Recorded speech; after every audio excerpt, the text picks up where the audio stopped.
The air was thick that evening, clinging to the skin like damp cloth.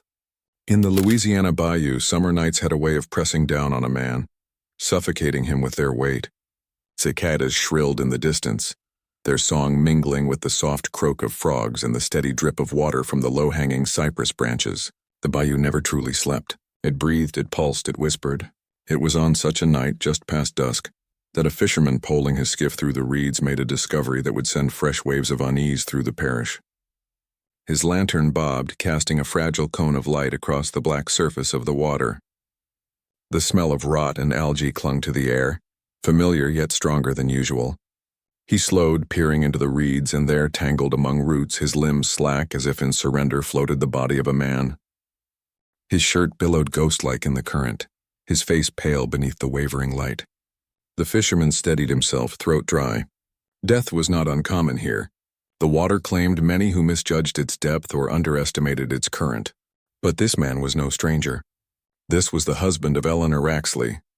Word spread quickly, carried from porch to porch, murmured at the general store, whispered in the pews of the whitewashed church that sat at the edge of town.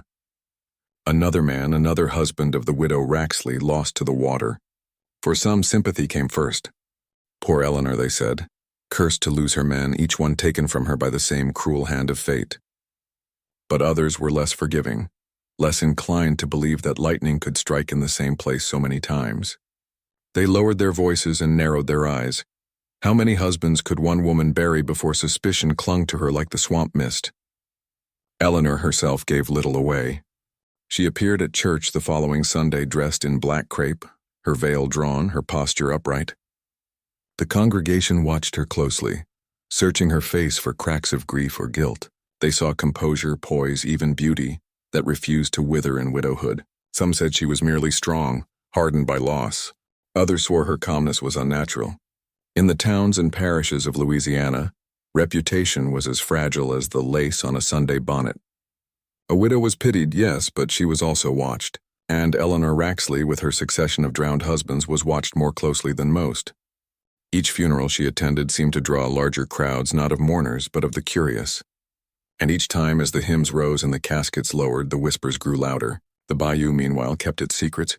The same black waters that had swallowed her men flowed on undisturbed. The same cypress knees jutted upward like grasping fingers. Yet for the people who lived along its banks, the bayou was no longer just a landscape. It was a stage, and on it played a drama that none could look away from. By the time the fourth husband was pulled from the shallows, even the most charitable voices in town began to falter. A sheriff, weary from years of small-town disputes and barroom scuffles, began to see what others feared to say aloud. These drownings were not accidents. They were patterns.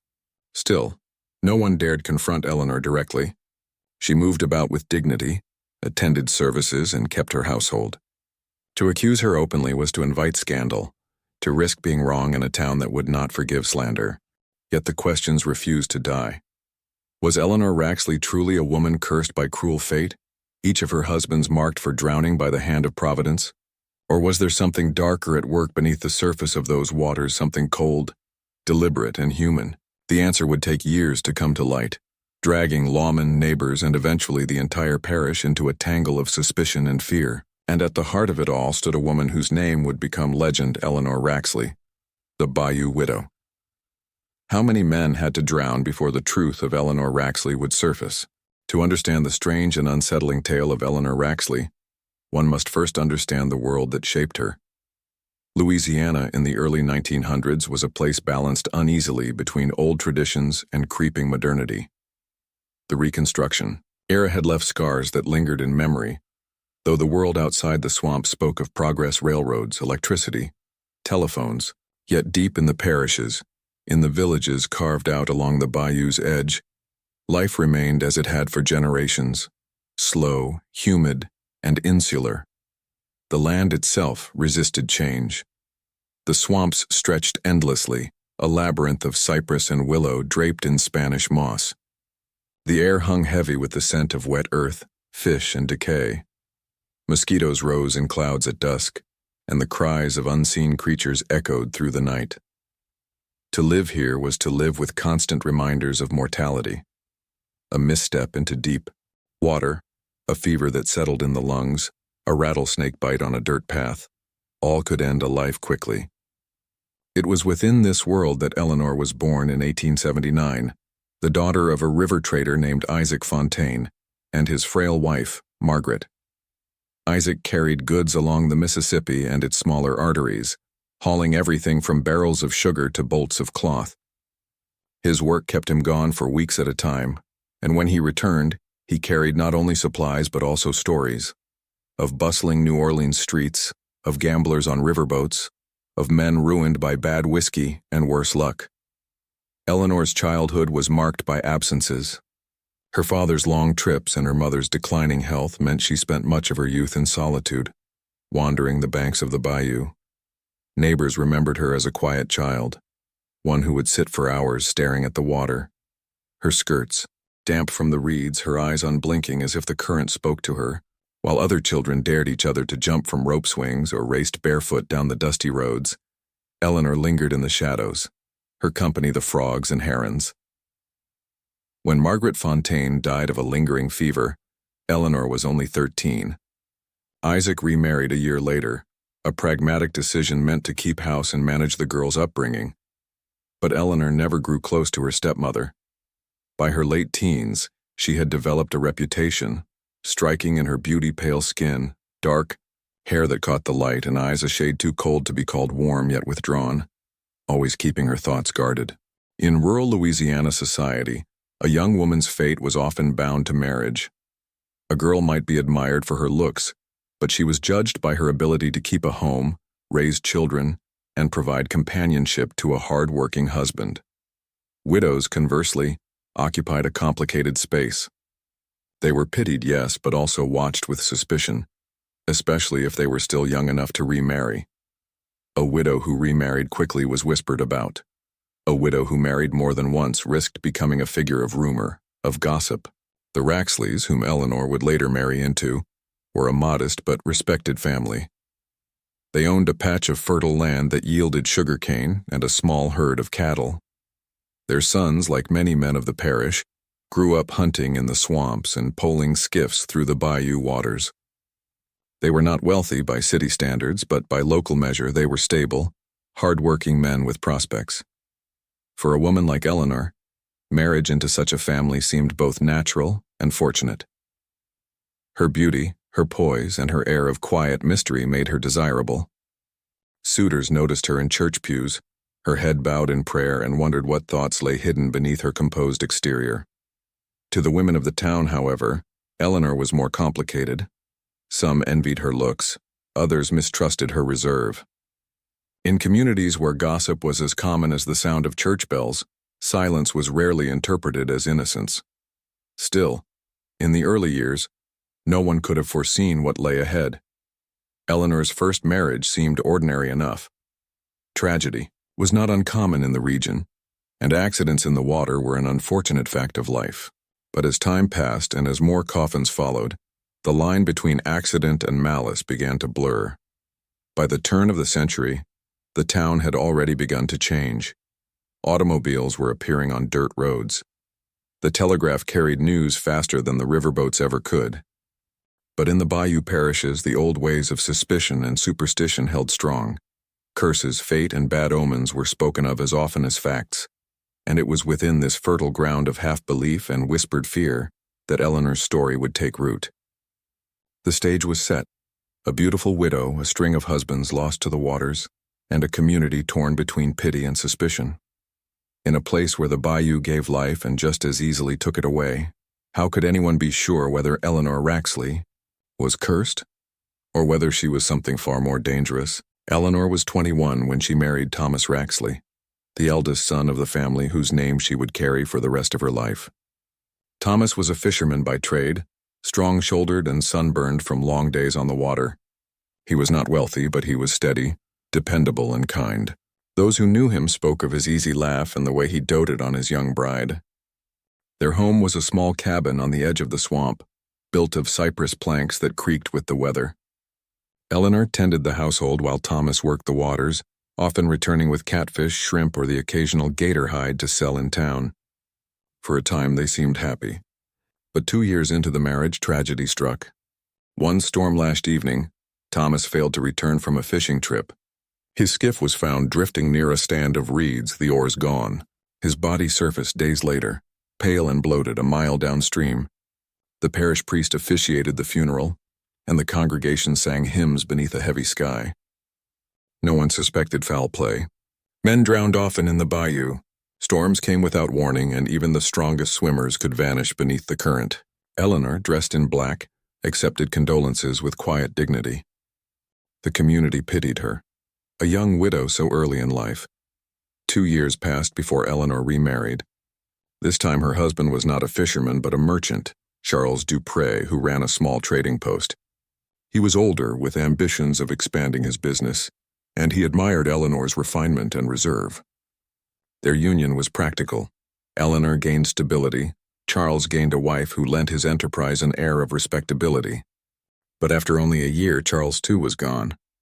His body was discovered face down in shallow water near the bayou, his skiff overturned nearby. Townsfolk whispered that Charles had never been skilled on the water, that perhaps he lost his footing while checking his nets. Once again, tragedy cloaked the Wraxley widow. Yet this time the murmurings began. "Twice widowed and both drowned," someone remarked at the general store. Strange, isn't it? Still, no accusations were spoken aloud. Misfortune, after all, had many victims in Louisiana's swamps. By the time Eleanor wed a third time, her reputation had grown more complicated. Some saw her as cursed, others as simply unlucky. Her new husband, Silas Crowther, was a Civil War veteran, older than Eleanor by nearly 20 years. He was cautious, wary, and known for his survival skills. Neighbors noted that he was perhaps the least likely man in the parish to drown. Yet one muggy afternoon, Silas was found lifeless in a slough not 3 feet deep. His hat floated beside him, his cane lodged in the mud. The coroner could only shake his head. His heart gave out, maybe, he suggested, though the water was barely enough to cover a man's chest. This death struck differently. People remembered Silas's caution, his habit of steering clear of unnecessary risks. For him to be taken by the water seemed unnatural. At his funeral, eyes turned toward Eleanor not just with pity but with unease. Her composure, her calm acceptance of yet another loss, unsettled many. The fourth and final husband was Samuel Reed, a man younger than Eleanor, full of energy and charm. Their marriage was brief, a union of passion rather than practicality. Samuel was playful, fond of whistling tunes as he worked, and his sudden presence seemed to shake the stillness of Eleanor's home. But within months, Samuel too was dead. He was discovered one dawn, floating in the shallows not far from Eleanor's property. Unlike the others, Samuel was known to be a strong swimmer, a man who spent hours diving and fishing without fear. His drowning could not be dismissed so easily. This time the town did not whisper, it talked openly. Men shook their heads, women crossed themselves when Eleanor passed. The sheriff, a seasoned man named Henry Garrison, began to take notice. 4 husbands, 4 drownings, each more unlikely than the last. The funerals blurred together in memory, a procession of hymns and lowered coffins. But with each new loss, Eleanor's presence became more haunting. She stood at the gravesides, her face serene, her tears scarce, as if rehearsed in sorrow. The town divided sharply. Some insisted she was cursed, marked by God or the bayou itself. Others whispered the darker possibility, that Eleanor Wraxley was no victim of fate but the architect of these deaths. By the time Samuel Reed was laid to rest, suspicion had grown too heavy to ignore. Sheriff Garrison began to pull at the loose threads of Eleanor's story, and in doing so, he would unravel one of the strangest and most unsettling cases the parish had ever known. By the time Samuel Reed's body was pulled from the bayou in 1912, Sheriff Henry Garrison had reached a breaking point. He was not a man given to fancy nor one to lend weight to gossip, but he knew his parish.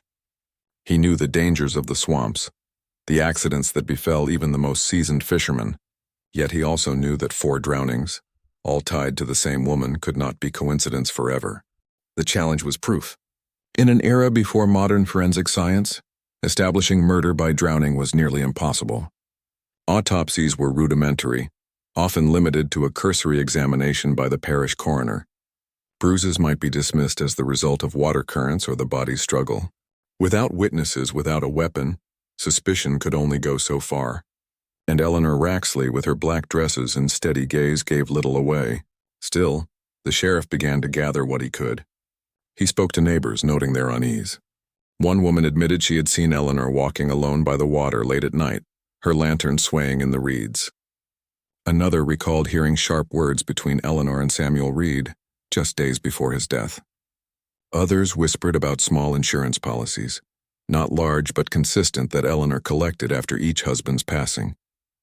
The pattern was troubling, but troubling was not the same as damning. Garrison knew the townsfolk wanted answers, but he also knew the dangers of moving too quickly. To accuse a woman, especially one of Eleanor's standing, required more than rumor. In the courthouse, under the eyes of a jury, whispers would not hold. Still, he watched her. He watched the way she carried herself at Samuel's funeral, her veil drawn low, her posture unbroken. He noticed how she accepted condolences without trembling, how her grief seemed measured, precise. Grief, he told himself, looked different on everyone, but in Eleanor, it looked rehearsed. The turning point came from a fisherman named Alphonse Leclerc, who had been out in his skiff the night Samuel Reed vanished. He told the sheriff he had seen a lantern near the water, far from any homestead, flickering in the darkness. He thought it strange at the time, but only when he heard of Samuel's death did he recall the figure that accompanied it, slender, cloaked in dark clothing, pacing along the water's edge. He could not swear it was Eleanor, but in the parish, who else could it have been? Sheriff Garrison acted cautiously. He sent 2 deputies to keep watch on Eleanor, recording her movements. They noted how often she wandered to the water alone, sometimes at midnight, sometimes at dawn, always without explanation. Her presence there so soon after Samuel's drowning drew the net tighter around her. Finally, Garrison made his move. On a humid afternoon, cicadas screaming in the trees, he arrived at Eleanor's home with a warrant. She opened the door in her black dress, her hair pinned neatly, her expression unreadable. Behind her, the house was immaculate, not a cushion out of place, not a dish unwashed. She did not ask why the sheriff had come. She merely stepped aside and allowed him in. The deputies searched, finding little more than household items. Yet in a chest beneath her bed, they uncovered Samuel's pocket watch, water-stained but intact, and a torn scrap of fabric, sodden and smelling faintly of the bayou. It was not proof of murder, but it was enough to raise eyebrows higher. The arrest was swift but not without spectacle. Word spread quickly, and by the time Eleanor was led from her home, half the town had gathered to watch.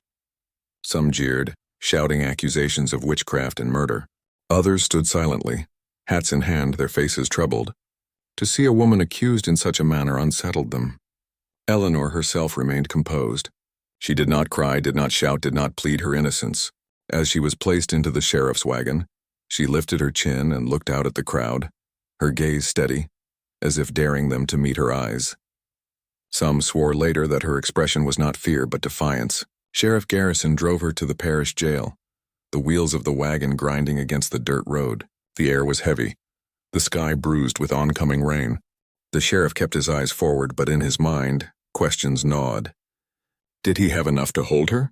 Could he truly prove what the town so desperately believed? For suspicion was not conviction, and the law demanded more than whispers and shadows.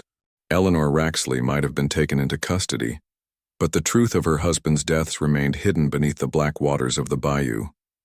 And as the storm broke that night, lightning flashing over the cypress trees, one question lingered louder than the thunder. Could anyone prove that Eleanor Wraxley had drowned her husbands? Or would she slip once more through the grasp of justice, as elusive as the current itself? The courthouse in St. Martin Parish had seen its share of disputes, land squabbles, thefts, drunken brawls settled before the judge. But never had its worn oak benches and high ceilings borne witness to anything like the case of Eleanor Wraxley. From the moment Sheriff Garrison led her into custody, the parish was divided. Some swore she was a black widow who lured men to their deaths. Others whispered she was a victim, scapegoated by a community that feared what it could not explain. By the summer of 1913, Eleanor stood trial for the death of her fourth husband, Samuel Reed. The charges were grave, murder by drowning, though the evidence was thin, built on circumstance and suspicion. The courtroom filled each day with townsfolk who pressed shoulder to shoulder, the air thick with sweat and anticipation. Journalists came too, their pencils scratching furiously, eager to capture the sensational story of the woman whose husbands had all perished in the water. The prosecution painted Eleanor as calculating. They spoke of her calm composure at funerals, her solitary walks to the bayou, the insurance claims filed after each husband's death. They called witnesses, the fisherman who had seen a lantern on the water the night Samuel vanished, the neighbor who recalled hearing raised voices between husband and wife. They laid out the pattern 4 men, 4 drownings, and asked the jury to see not coincidence but intent. The defense countered with the realities of bayou life. They reminded the jury that accidents were common, that men slipped and drowned in shallow water every year. They spoke of Eleanor's misfortunes as tragedy, not crime, insisting she was cursed by fate rather than complicit in death. Her attorney, a wiry man with sharp features, told the jury plainly, "If we condemn this woman on rumor alone, then we condemn every soul who has suffered more loss than seems fair." Eleanor herself said little. When asked to testify, she spoke in a clear, steady voice, denying any role in her husband's deaths. She described her grief, her loneliness, her attempts to rebuild each time tragedy struck. She did not beg for mercy, nor did she lash out at her accusers. She merely answered each question as if rehearsed, her eyes never wavering. To some, her calm was proof of innocence. To others, it was the mask of guilt. The trial stretched on for weeks. Outside the courthouse, the community seethed. Church sermons warned of sin and temptation. Gossip swirled like storm clouds. Children were warned to keep away from the Wraxley house, now shuttered and abandoned. Some locals whispered that Eleanor had made a pact with the devil himself, trading her husband's lives for her own prosperity. Others pitied her, seeing in her only a woman crushed beneath the weight of loss and suspicion. When at last the jury withdrew to deliberate, the entire town seemed to hold its breath. Hours passed. The August heat pressed down on the courthouse and fans stirred the air in a restless rhythm. Finally, the jurors returned. Their verdict, not guilty. Gasps filled the room. Relief rippled through some benches, outrage through others. The judge banged his gavel for silence, but the stir could not be quelled. Eleanor sat motionless as the words were read, her expression unreadable. Some swore she allowed the faintest of smiles. Though acquitted, Eleanor's fate was sealed in another way. She left the courthouse free, but she was never truly free again. Neighbors turned their faces when she passed, churches closed their doors to her, suitors no longer called, and families warned their sons to keep their distance. The house on the bayou grew quiet, its windows shuttered, its gardens overgrown. Eleanor lived there in isolation, visited by no one, spoken of only in hushed tones. She died years later, alone, her body found in her bed by a passing relative. Some said it was justice, others called it tragedy. No marker bears her name in the parish cemetery. Her grave lies unmarked, forgotten by time but not by memory. Yet her story endured. Children whispered it around campfires, daring each other to say her name 3 times at the edge of the bayou. Old fishermen swore they still saw her lantern glow on misty nights, moving steadily along the water's edge. And in every retelling she was given the same chilling title, the Bayou Widow. To this day, no one can say for certain whether Eleanor Wraxley was guilty of murder or merely cursed by fate. Perhaps she was a victim of cruel coincidence, each husband swallowed by the same unforgiving waters. Or perhaps she was something darker, a woman who learned how easily the bayou concealed its secrets and who used that silence to her advantage. What remains is not proof but legend. The bayou keeps its mysteries well, its waters swallowing evidence and truth alike. But the name Eleanor Wraxley lingers, whispered like a warning, her story bound forever to the black depths of the Louisiana swamp. And so the question echoes still. Was she the most unfortunate widow in the parish or the most cunning murderer the bayou ever knew? This is